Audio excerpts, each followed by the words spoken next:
Hi guys, welcome back to Pyro vs YouTube channel where curiosity meets the code. Today we'll be discussing about how to create an analog clock of different regions in one Python program. But before that, we'll be checking the packages pre-installed in my system.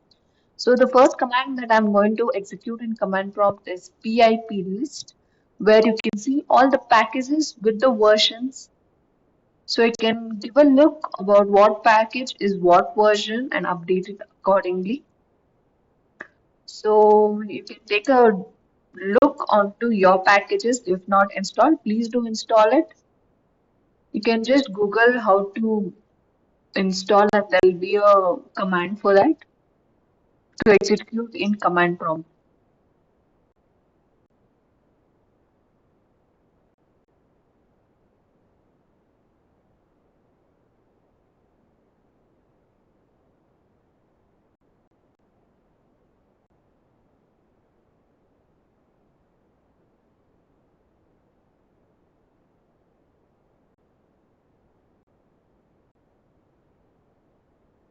Another command to check for all these is pip freeze, which gives a similar output where packages with the version will be mentioned.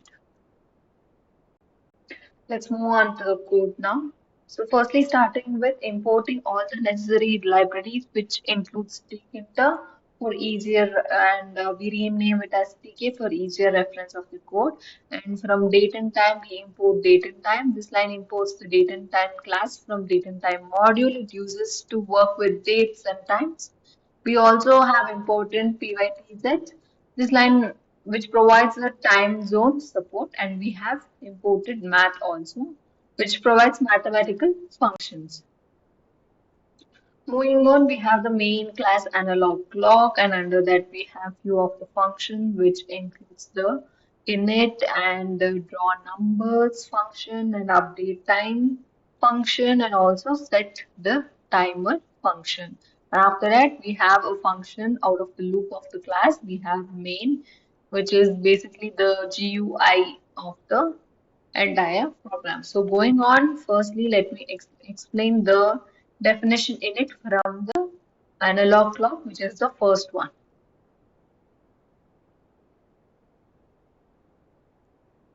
So here you can see, firstly, we have the DEF in it, and we have a few parameters asked, which includes time, zone name, country name, color, and any dot. This line calls the constructor of the superclass, which is tk dot top level, to initialize the window with any additional keyword arguments, and we have self dot time zone is equal to 9. This line initiates the time zone attribute of the analog call instance to none. It will store the time zone information.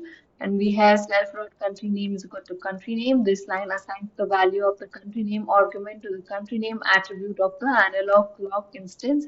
And we have self dot title with self country name. This line sets the title of the window of the country name, and we have self dot geometry 250 into 250. This line sets the size of the window to 250 into 250 pixels, and we have cell canvas is equal to tk dot canvas. We have cell, we have given width, height, the color, and the other things. This line creates a canvas visual inside the window with the width and height of 250, a light gray background, and no highlight thickness. And we have self.canvas.pack. This line packs the canvas widget into the window.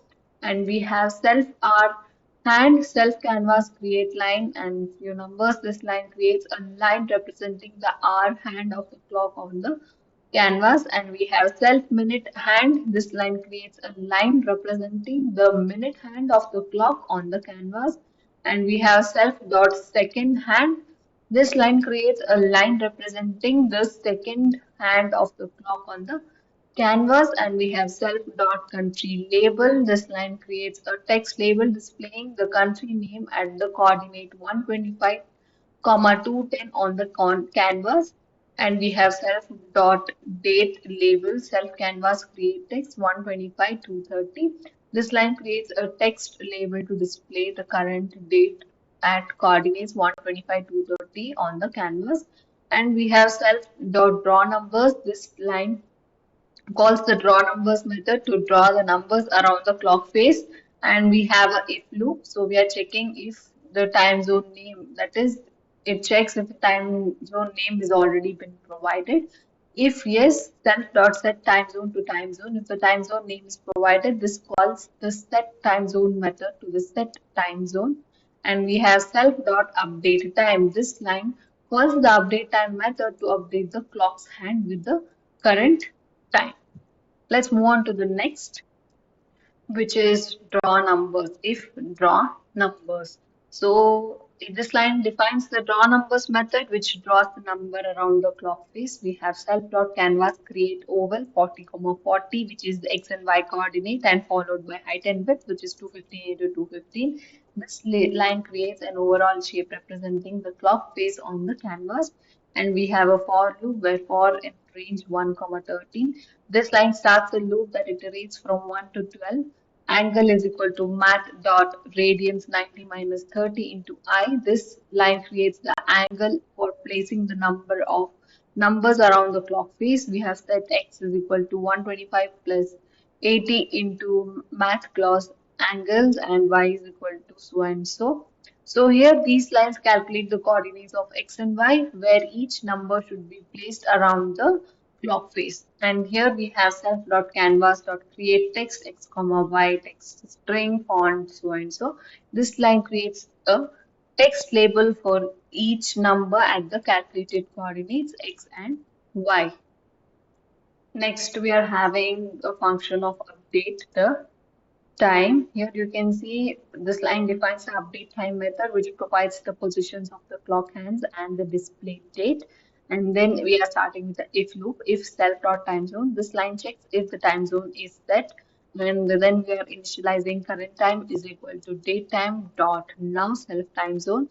This line retrieves the current time in a specified time zone using the date and time dot now function. And we have r angle is equal to math dot radius 90 minus current time r divided by 12 into 30 minus current time minute divided by 2. This line calculates the angle for positioning the R hand based on the current R and minute.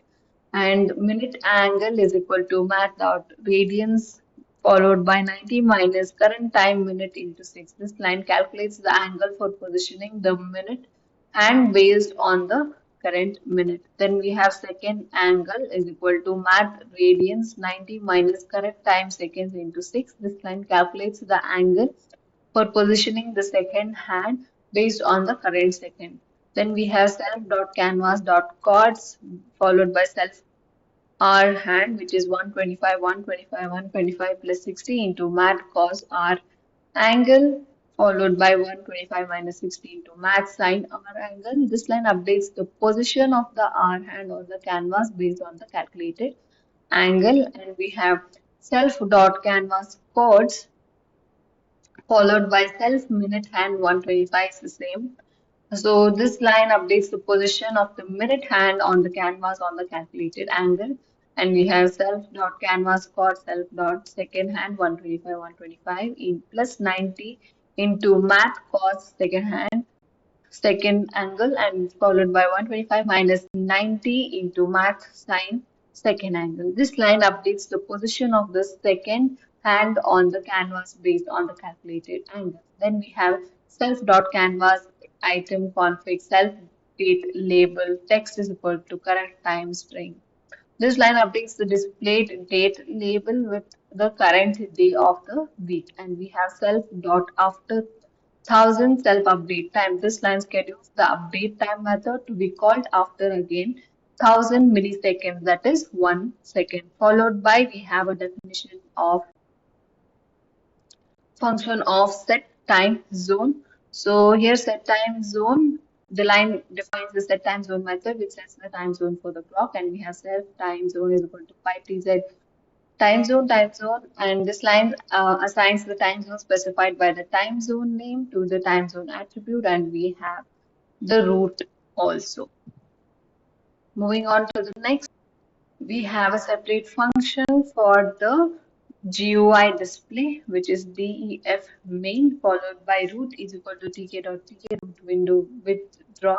This line creates the main Tkinter window and hides it immediately using the withdraw method. And we have initiated the colors is equal to red, blue, green, light crayon, light green, all those things. This line creates a list of 25 different colors to be used on the for the clock hands.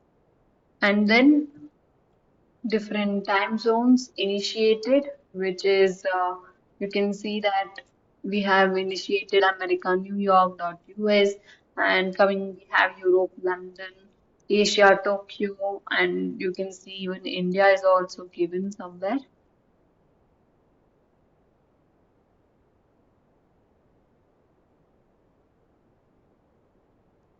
Moving on to the next, we have a for loop, which is for IDX PZ country in enumerate time zones. This line starts a loop that iterates over each time zone and country tuple in the time zones list with IDX as the index, and we are giving a color is equal to colors, IDX modulus length of colors.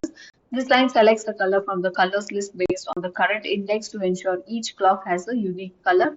And we have clock is equal to analog clock, time zone, country name, color. This line creates an instance of analog clock class for each time zone, passing the time zone name and the country name, color as a argument. Followed by we have root is equal root dot main window. This line starts the Tkinter event loop, which listens for events such as the user input and updates the GUI accordingly. Now moving on to the last part, the if loop.